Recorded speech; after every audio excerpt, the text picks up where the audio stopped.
What if I told you that the beating heart of global capitalism, the city whose skyline was built by money, just chose its opposite? New York, the emblem of markets and ambition, has done the unthinkable. It has elevated a 33-year-old democratic socialist to its highest office. Everyone thought they understood this city, the world's financial capital, home to hedge funds and skyscrapers, where price tags rise faster than wages and politics bends to capital. Yet beneath those towers, something quiet was shifting, a fatigue too deep to ignore. Zohran Mamdani's victory wasn't supposed to happen. The polls said experience would prevail, that the machine still ran. But the machine had already rusted. When voters walked into polling stations across Queens and Manhattan, they weren't choosing ideology, they were choosing honesty. Here's the mechanism. When belief in stability fades, people stop listening to promises and start searching for meaning. Mamdani spoke the language of survival: rent, wages, groceries. He didn't need slogans. Reality was his campaign. And reality in New York is unaffordable. A median rent nearing $5,000 a month, a generation priced out of the city they built. That's the illusion of stability. An economy can grow while its citizens drown in the cost of living. The reaction came instantly. On one side, progressives celebrated. Finally, someone young, brown, Muslim, unapologetic about equity. On the other, an unexpected chorus, Republicans. The same figures who'd spent years warning of socialism, suddenly cheering the supposed collapse of democratic moderation. The paradox was complete. Why would his enemies applaud his rise? Because systems under strain mistake disruption for validation. To them, Mamdani's win wasn't a threat. It was proof that the left had lost control of its own fortress. But to millions of Americans watching from afar, it looked like something else entirely: a breach in the old order. Markets noticed. Bank shares tied to real estate slipped within hours. Analysts whispered about risk premiums and capital flight as if ideology alone could shift balance sheets. But what they were really measuring wasn't money, it was fear. The fear that belief itself had changed sides. For half a century, Wall Street defined success as extraction with polish, profit as destiny. But now the capital of capital had chosen empathy over efficiency, not because it suddenly turned red, but because it ran out of blue that meant anything. Mamdani didn't sell utopia, he sold oxygen, a rent freeze, free public buses, affordable groceries, small promises, yet radical only in a world where survival costs a luxury tax. That's the structure. When politics forgets the majority, even modest humanity sounds revolutionary. And so the irony deepened. The same financial empire that exports inequality across the globe now finds itself importing rebellion from within. This wasn't an anti market riot, it was a moral market correction. But every correction has a cost. National figures raced to define him before the public could: anti Semitic socialist radical, communist lunatic. The words spread faster than the facts. Online, hate spiked fivefold overnight. Death threats disguised as memes, fear disguised as patriotism. Still, the movement didn't flinch because something had shifted in the city's psychology, a realization that old labels no longer map to lived experience. You might think this sounds impossible. It isn't. Every empire's capital forgets its dissenters until one wins. In his victory speech, Mamdani called for a party that fights for working people with no apology. It wasn't defiance, it was confession, the acknowledgement that the system built to represent them had stopped doing so. The crowd erupted not from anger but relief, because when belief collapses, What people crave isn't ideology, it's coherence. For decades, New York has been both symbol and signal. What happens here eventually echoes everywhere. Its financial institutions dictate credit flows. Its elections foreshadow national mood. When the bastion of capital tilts toward populism, it isn't a city changing course. It's a civilization adjusting to its limits. Here's the problem: systems built on perpetual growth cannot tolerate moral ceilings. And yet, here they are. So when Wall Street's skyline lights up at night, it now casts a different shadow, one shaped not by profit, but by exhaustion. Beneath those towers, millions still balance survival against belief. This is the part that should worry you, because it means the rules of legitimacy are rewriting themselves, one rent check at a time. Every number on a spreadsheet, every campaign promise, every televised outrage, they all orbit a single question: who still trusts this system to work? That's the illusion. Trust is the currency that sustains every empire long after the money runs out. And in New York, trust just changed hands, because once trust breaks, nothing else holds. Everyone thinks New York was built on freedom. It wasn't. It was built on credit, speculation, and the illusion that prosperity trickles down. For 40 years, this city stood as the showroom of modern capitalism, a monument to efficiency, a cathedral to finance. The towers of Manhattan became symbols of progress, but behind them, another story was unfolding, one of slow erosion, invisible at first, inevitable later. Since the 1980s, every mayor promised the same miracle: growth without sacrifice. They called it modernization, deregulation, revitalization.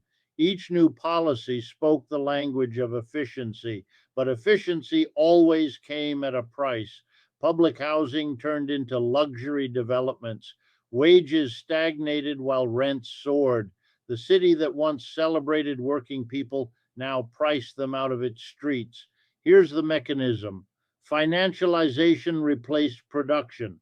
Profit no longer came from creating value, but from moving it faster, higher, and further away from those who produced it. By the 2000s, gentrification wasn't a side effect, it was the model.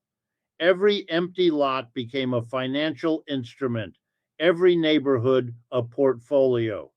By the 2020s, the median rent in Manhattan passed $4,500 a month. To live there, you needed to earn 40 times your rent. That isn't a market, that's exclusion priced into policy.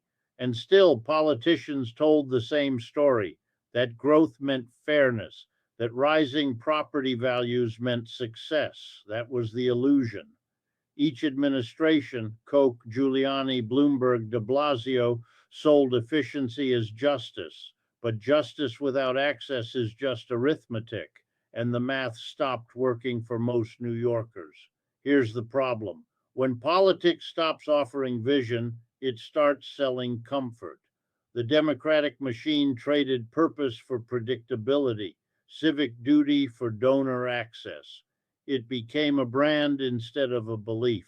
So, by the time Trump's second term collided with rising inflation, people had already stopped listening. The ideological map that once defined left and right no longer fit the terrain, because when every party speaks the same language of markets, voters stop hearing meaning at all. You might think that radical politics begins in universities or rallies. It doesn't. It begins in rent bills. It begins in grocery receipts. It begins when a paycheck buys less every month and the people in charge call it stability. That's the structure. Neoliberalism works until it doesn't. Then it blames the user. So when Zohran Mamdani entered the race, Ugandan born, Indian heritage, Queen's accent, he didn't sound like a politician. He sounded like the city talking back. He had no patron, no billionaire donor, no nostalgic slogan. His message was painfully ordinary: freeze rents, free buses, feed people. In an economy addicted to complexity, simplicity sounded like defiance. Wall Street heard danger, the boroughs heard relief. To investors, his policies were heresy. To voters, they were oxygen. After decades of abstraction, someone finally named the real issue: the cost of living. People don't radicalize out of theory, he once said. They radicalize out of rent. And he was right, because when the economic base fractures, ideology becomes biography. Every generation before him had a version of this story. Sanders in 2016, Ocasio Cortez in 2018. Movements born not from utopia, but from betrayal, each one a response to promises unkept. And each time, the establishment underestimated the fatigue of those living inside the system. Here's the mechanism again. When a political structure stops delivering material improvement, its legitimacy decays, not through revolution, but through indifference. By 2025, that indifference had hardened into clarity. Young voters no longer cared about the language of progress. They cared about price per square foot. They didn't see capitalism as a theory, they saw it as their landlord. You can feel it walking through New York today. The rhythm of the city still hums, but beneath it is something quieter, a dull awareness that the old social contract expired years ago. The same sidewalks that once promised mobility now mark division. This is the part that should concern us, because when belief in fairness fades, people stop asking for reform. They start demanding replacement. That's the illusion of stability, mistaking compliance for contentment. And so Mamdani's campaign wasn't born in protest halls or think tanks. It was born in eviction notices, in subway delays, in grocery lines that stretched too long for too little. His rise was not spontaneous, it was systemic. When a system ceases to deliver, its margins become its future. That's the truth hidden in every populist wave. Not anger, not ideology, exhaustion. For decades, the city's power structure assumed that progressivism was performative, a branding exercise in diversity layered over a foundation of finance. But when people stop believing in performance, the audience leaves the theater. And New York, the capital of capital, just walked out mid show. Yet the forces he awakened would soon confront the forces that built the city itself. Because once trust breaks, nothing else holds. Everyone believes the market rewards democracy. It doesn't. It rewards predictability. So when Zohran Mamdani, a democratic socialist, won New York's mayoral primary, the city's markets didn't celebrate, they shuddered. Within hours, shares of Flagstar and Flushing Financial slipped nearly 4%. Property groups issued statements that sounded less like analysis and more like warnings. A 4-year rent freeze and these buildings will crumble.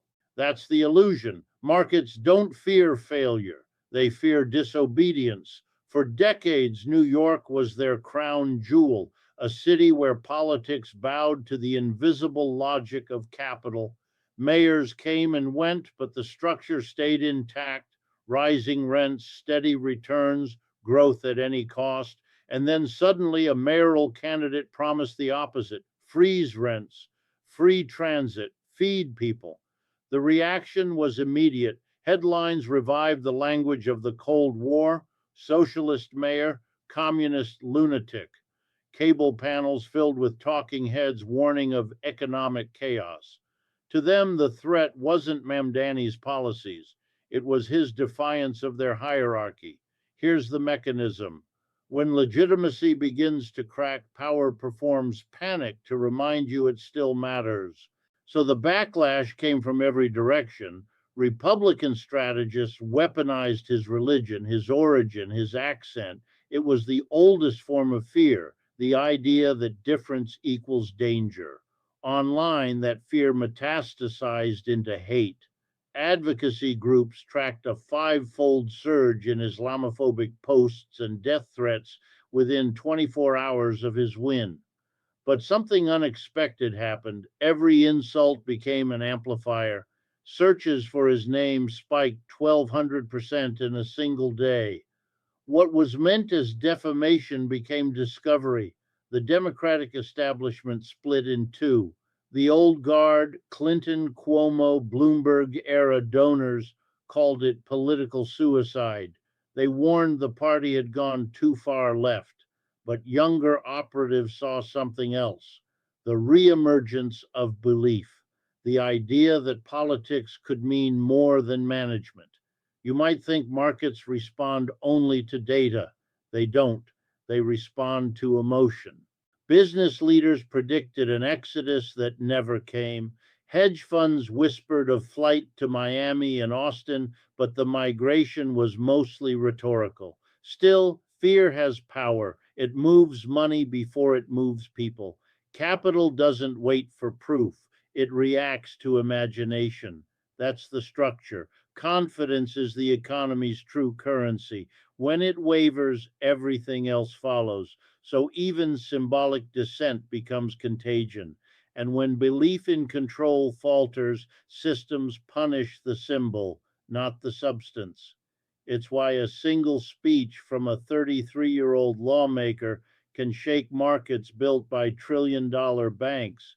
It's not that he threatened their liquidity, he threatened their story, the myth that New York's prosperity is inseparable from inequality. Here's the problem. When systems depend on obedience, rebellion looks like collapse, even when it's renewal. Television hosts ask the same question on repeat. Can a socialist govern the capital of capitalism? It was less a question than a prayer. Because if he could, then the hierarchy underpinning modern politics would lose its authority. You're not imagining it. The anxiety you feel in this moment isn't just about New York. It's about what happens when a political economy meets its moral ceiling. For decades, the city embodied the neoliberal consensus that markets regulate themselves, that growth is the measure of virtue. But Mamdani's win shattered that consensus. It proved the model was fragile, not because of economics, but because of faith. And once faith wavers, control must compensate. That's why the attacks came so quickly, so loudly, not to change minds, but to restore order through noise. The same cycle has repeated across history in London after Corbyn, in Sao Paulo after Haddad, in Athens after Tsipras. Each time the establishment called it instability. Each time it was democracy asking an inconvenient question. What if people no longer trust those who claim to manage stability? Power never concedes to votes, it concedes to inevitability. And inevitability was exactly what New York's election exposed, that no amount of rhetoric can hide the exhaustion in a system that keeps demanding more from those who have less. The city's reaction was almost reflexive. Banks issued veiled warnings about business confidence. Lobbyists spoke of urban flight. Commentators framed the victory as anomaly, not symptom, because acknowledging it as symptom would mean admitting something deeper, that the center of American politics had hollowed out, leaving only performance on one side and desperation on the other. That's the mechanism again. When belief collapses at the top, authenticity rises from below. But authenticity frightens institutions built on mediation. Mamdani didn't negotiate his legitimacy through donors. He earned it through necessity. That made him unpredictable, and unpredictability is what financial systems cannot price in. You might think the backlash was about ideology. It wasn't. It was about precedent.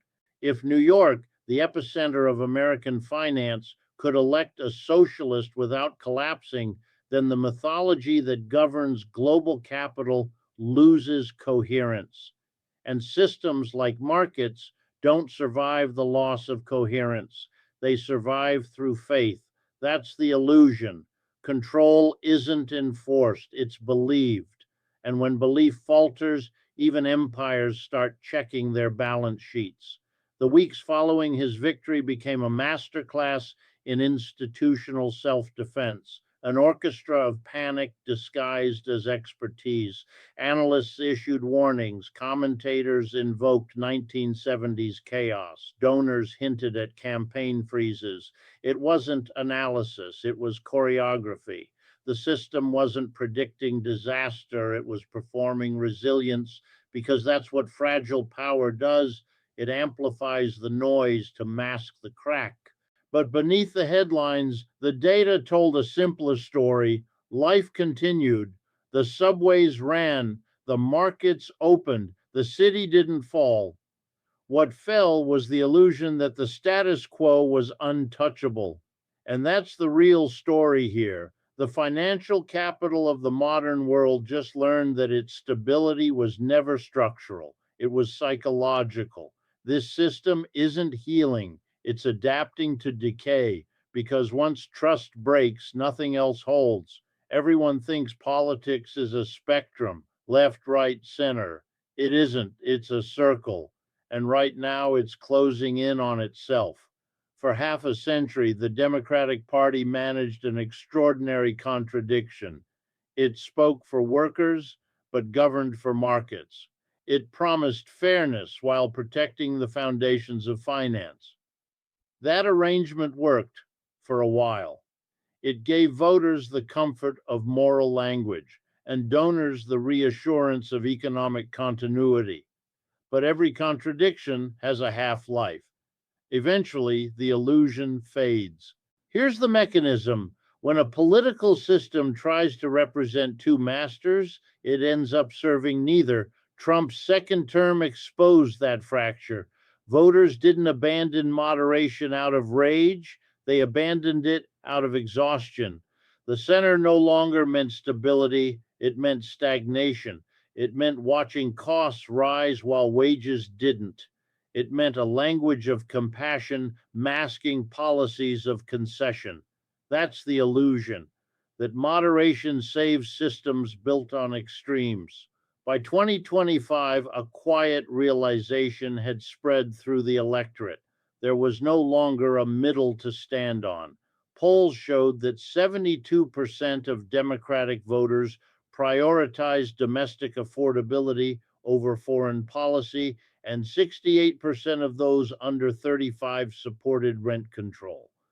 The message beneath those numbers was simple. Ideology was not dead.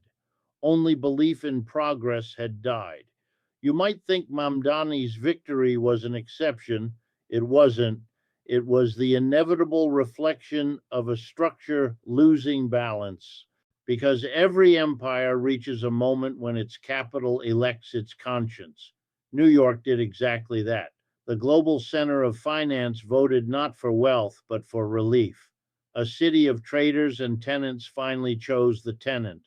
It wasn't rebellion, it was regression to moral arithmetic. For decades, Americans were told that the left right divide explained everything. But that binary only works when both sides share a center. When that center evaporates, you're not left with two poles, you're left with drift. And drift is dangerous. It breeds movements that don't align with institutions because they no longer trust them. That's the structure. When belief erodes faster than reform, movements become the market correction of democracy itself. Mamdani didn't invent the wave, he surfaced from it. A generation priced out of the cities they built.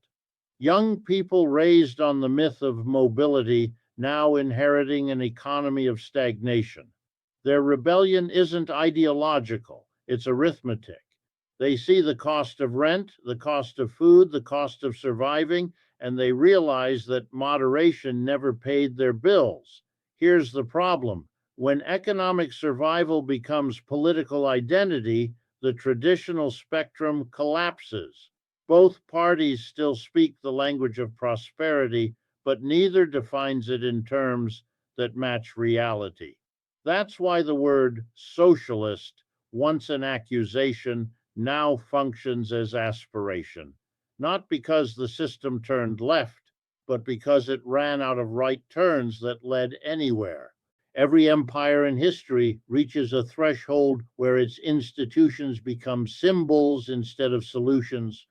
Rome had its Senate, Britain had its monarchy, America has its Congress, a structure designed to mediate, now trapped in endless performance. Mamdani's rise wasn't rebellion against that performance, it was fatigue with it. This is the part that should make us pause, because when the empire's capital begins voting against its own mythology, history tends to follow. New York wasn't supposed to be the stage for an ideological reckoning. It was supposed to be proof that finance and democracy could coexist. But coexisting isn't the same as cooperating. For years, markets operated as if public discontent were background noise. Now that noise has rhythm, message, and direction. Here's the mechanism again. Every political order builds legitimacy on one resource: belief. When belief fades, it doesn't explode, it leaks, slowly, silently, until one election makes the loss visible. The revelation is simple and terrifying. The center cannot hold because it no longer exists. You might ask, why does that matter? Can't systems adapt? They can, but adaptation requires coherence, and coherence requires trust. The American center once drew its power from both parties agreeing on purpose, even if they disagreed on method. That consensus, the idea that markets, democracy, and growth were aligned, held the system together. But when half the population can no longer afford the life that consensus promised, belief becomes brittle. The slogans stop working, the campaign ads lose their gravity. People stop voting for representation and start voting for relief. That's the illusion again, that democracy can survive economic precarity indefinitely. Mamdani's win is not the anomaly, it's the mirror. It reflects what every working city, every fatigued democracy, every overextended system feels in its core. The sense that the story is no longer believable. We were told the American dream was self correcting. That opportunity always returns, that progress is linear. But in an era of rent inflation, stagnant wages, and shrinking faith, those assurances feel distant. The narrative hasn't collapsed, it's been outsourced. And when the story no longer fits the system, new storytellers emerge. That's what Mamdani represents: not revolution, but replacement; not ideology, but renewal through disillusionment.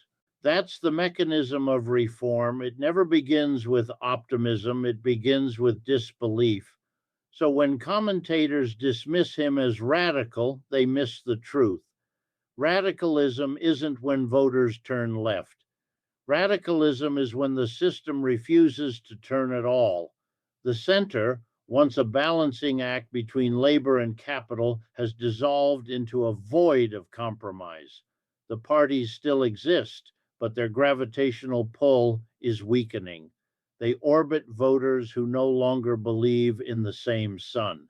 This system isn't collapsing, it's recalibrating, painfully, publicly, inevitably, because every illusion of permanence ends the same way. The people it was built to serve eventually look up and see through it. But while political elites debated ideology, ordinary New Yorkers were living its consequences. Because once trust breaks, nothing else holds. Everyone talks about systems, economies, elections, markets. But systems aren't what suffer, people do. In Queens, a woman sits at her kitchen table, calculator in hand, 40% of her income gone to rent, another 20 to groceries. The rest barely stretches to transit, medicine, and the quiet tax of living in the world's most expensive city. She isn't political, she isn't radical, she's just tired. When she voted for Zohran Mamdani, it wasn't for socialism, it was for survival. That's the mechanism. When affordability becomes abstraction, democracy becomes desperation. A few miles away in Brooklyn, a landlord stares at the same numbers, but in reverse. The mortgage, the maintenance, the taxes. His father laid those bricks himself 40 years ago. Now, under the proposed rent freeze, he runs the math and sees insolvency. To him, Mamdani's promise doesn't sound like relief, it sounds like erasure. And between them, tenant and landlord, renter and owner, the city hums with tension. The same policy means freedom to one and ruin to another. This is the anatomy of polarization, not ideology, incentive. Here's the problem. When belief splits a city, pavement becomes ideology. Grocery store owners feel it too. For decades, they've survived on thin margins and long days. Then comes the announcement subsidized grocery markets funded by the city itself. Free groceries for the poor, the posters say.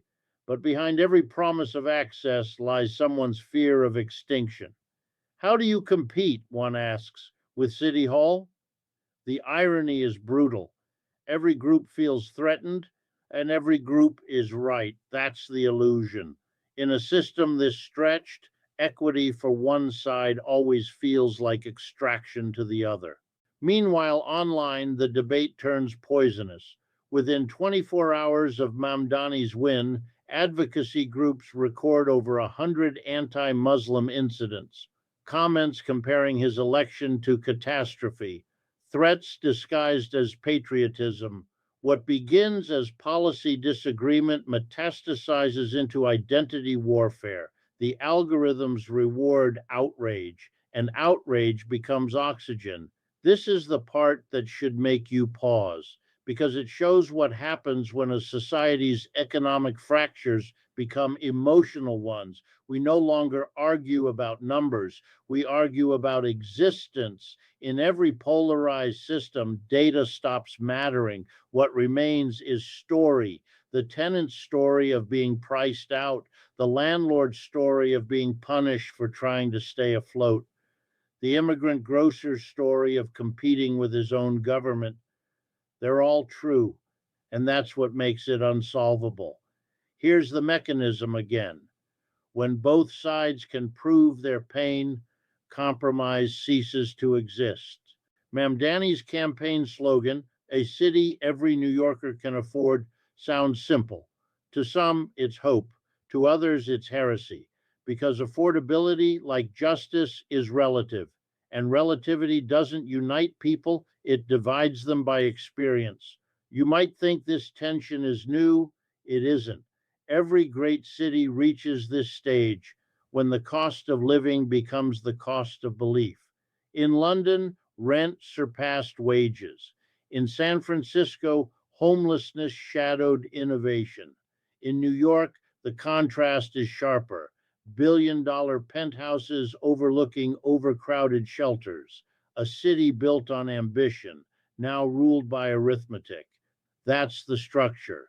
The system isn't failing, it's repricing morality. When people can't afford dignity, they start redefining it. For some, dignity means protection from eviction. For others, it means protection from regulation. For all, it means feeling seen in an economy that treats visibility as a commodity. But markets can't price empathy, they can only price scarcity. And scarcity is what New York now exports best.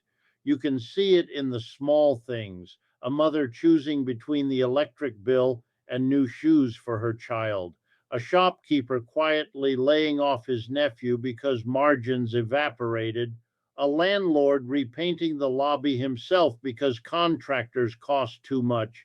Every act, economic and emotional, tied to the same invisible pressure, cost.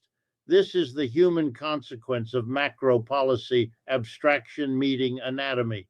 Every statistic has a face behind it. Every reform has a casualty. Every solution reshuffles who bears the burden. Here's the problem. When a city forgets that progress and pain move together, it starts calling its own citizens enemies. So the debate over Mamdani isn't about socialism or capitalism, it's about empathy allocation. Who deserves relief? Who deserves risk? Who gets to stay in a city that belongs to everyone and no one? You might think the anger will pass once policies stabilize. It won't, because the anger isn't ideological, it's existential. That's the illusion of democracy under strain, that voting ends the argument. It doesn't.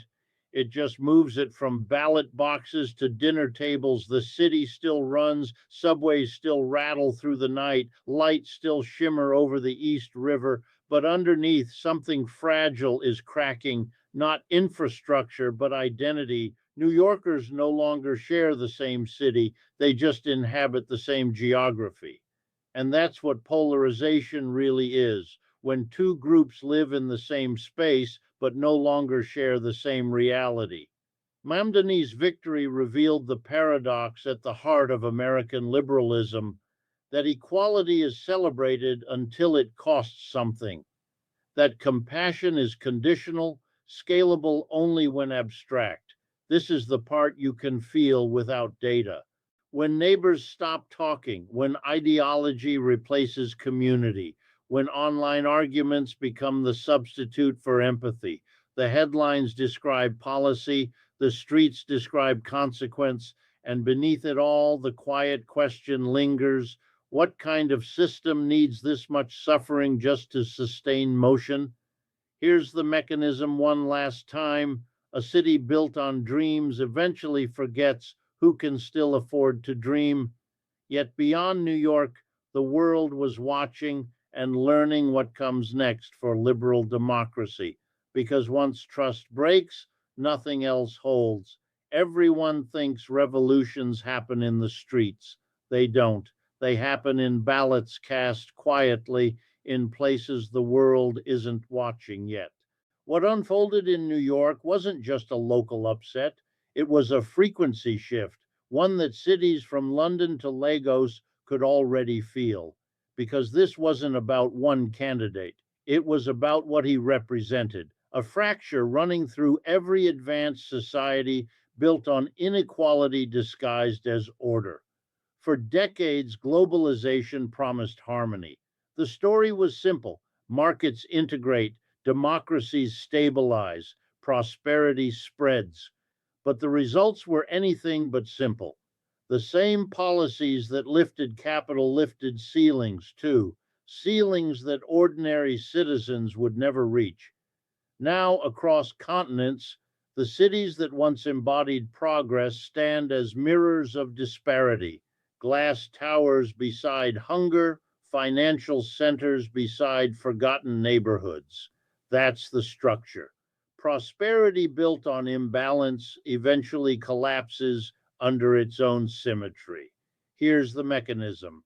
When economic growth no longer feels moral, people search for new narratives.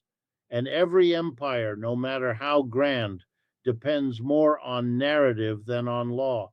New York's political rupture echoes this truth. It's not just the world's financial hub choosing a socialist mayor, it's the world's financial hub declaring that old faiths are no longer credible. Investors saw the election results and asked the same question, not what will he do, but what does this mean? Because the meaning, not the policy, is what moves capital now. You might think investors only track returns. They don't. They track psychology.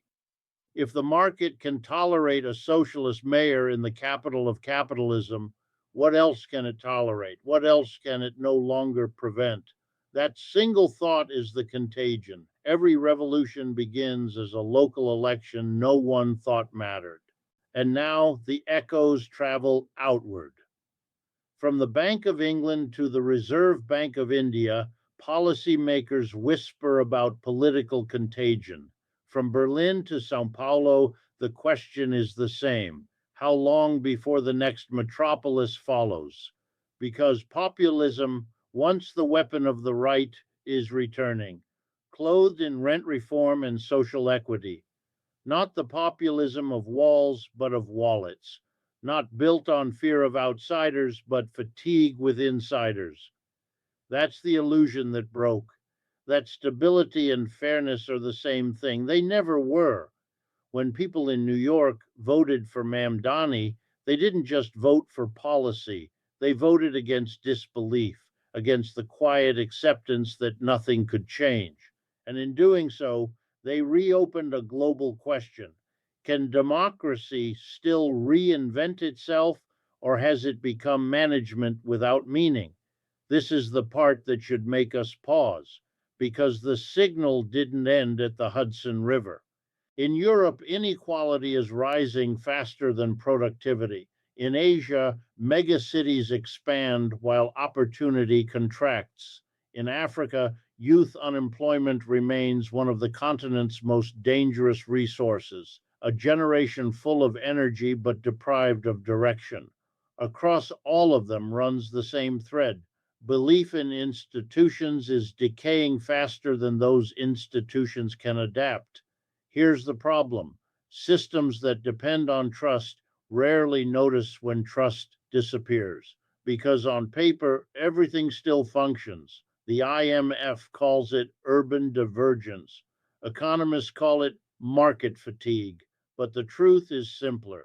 Cities have stopped delivering on their own myth. The myth that if you work hard enough, you rise. The myth that growth lifts all boats. The myth that progress is inevitable. And yet, in this decay, a new story is forming. Geopolitically, the symbolism is staggering. A Muslim mayor in America's largest city, the heart of global finance, changes the texture of soft power itself. It's not about ideology, it's about imagery.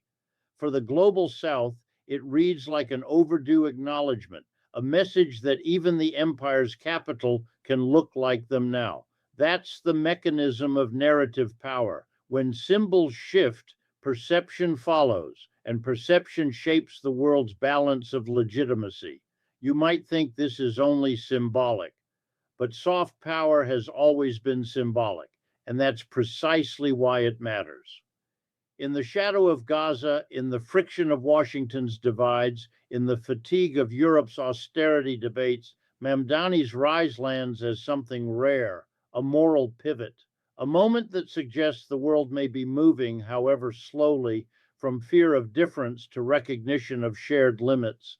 It's not that voters in New York believed socialism would solve everything, it's that they stopped believing capitalism could. That's the revelation. Empires don't fall when their armies lose. They fade when their stories no longer persuade. And today, persuasion itself has become the scarcest resource on earth. This is the quiet revolution of our time, not violent overthrow, but narrative exhaustion. From Washington to Warsaw, citizens are no longer convinced that their leaders can explain the world, let alone fix it. The consequences are already visible. Emerging markets question Western prescriptions. European voters abandon centrist coalitions. The very institutions designed to stabilize the global order, from the IMF to the WTO, find themselves negotiating relevance, not authority. Here's the irony: the very system that once promised infinite progress is now defined by managed decline. And yet, that decline isn't collapse, it's recalibration, a moment of global self awareness, uncomfortable but necessary, because the story that built this era can't sustain the next one. The question is no longer whether the system works. The question is whether people still believe in its purpose. This is what Mamdani's win symbolizes far beyond New York: the reemergence of belief, not in a party or an ideology, but in the right to imagine again. It's fragile, yes, but it's real. And history teaches us one thing about belief: it spreads faster than fear. So while the world's markets debate interest rates and risk premiums, something far more valuable is being repriced: legitimacy. Every empire measures its lifespan not in centuries, but in credibility. And when credibility moves, power follows. Because once trust breaks, nothing else holds. Everyone thinks change arrives with noise, but most of the time it begins in silence. A single election, a local vote, a story that should have ended in headlines, and yet it didn't, because what began as a mayoral race became something else entirely: a mirror, a reflection not just of one city, but of a nation's conscience. You were told this was about policy, about rents, transit, budgets. It wasn't.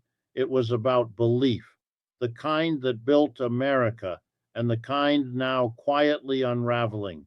For 2 centuries, this country anchored itself to a promise that markets guarantee freedom, that prosperity ensures fairness, that the invisible hand always points upward. But New York, the city that once defined that very idea, just voted to test it. That's the mechanism. When a society starts questioning its own myths, history accelerates. Mamdani's victory isn't the end of an argument, it's the exposure of one, the reckoning of a promise long broken: that endless growth could coexist with justice, that democracy could survive inequality indefinitely. Here's the problem: the system was built to deliver wealth, not wisdom. And now the wealth has concentrated while the wisdom has scattered. You might think this is just politics. It isn't. It's philosophy disguised as economics. Because beneath every rent freeze, every tax debate, every policy reform lies a deeper question: what do we owe each other in a system that told us we owe nothing at all? That's the structure. Every civilization that worships the market eventually forgets who it was meant to serve. And yet, here we are, the capital of capitalism, electing a socialist not because it turned radical, but because it ran out of patience, not because ideology triumphed, but because reality did. Perhaps this is how all eras change, not through revolutions, but through exhaustion, through ballots cast by those who can no longer afford belief. The market gave them efficiency, the state gave them indifference. And when both failed, they turned to the only thing left: each other. You might think this sounds idealistic. It isn't. It's survival written in the language of hope. This is the part that should make us think, because the same fatigue you see in New York, you can see everywhere: in the suburbs of Paris, in the streets of Sao Paulo, in the silence between voters who no longer argue because they no longer expect to be heard. Every empire tells itself it's exceptional until its exceptions become its rule. That's the illusion, the idea that a system can evolve without confronting what it denied. Mamdani's victory, then, is not a revolution, it's a realization, a quiet acknowledgement that faith in the old order has expired, and that something new, undefined, untested, is already taking shape beneath it. What comes next will not depend on one man or one movement. It will depend on whether we, as a nation, can still tell the difference between comfort and truth, between managing decay and confronting it, between surviving history and shaping it, because this moment, this quiet, unsettling shift, is not the collapse of America. It's the confrontation of its reflection. The city that never sleeps has finally woken up. But awakening is only the first step. What we choose to see next will define us, because once trust breaks, nothing else holds.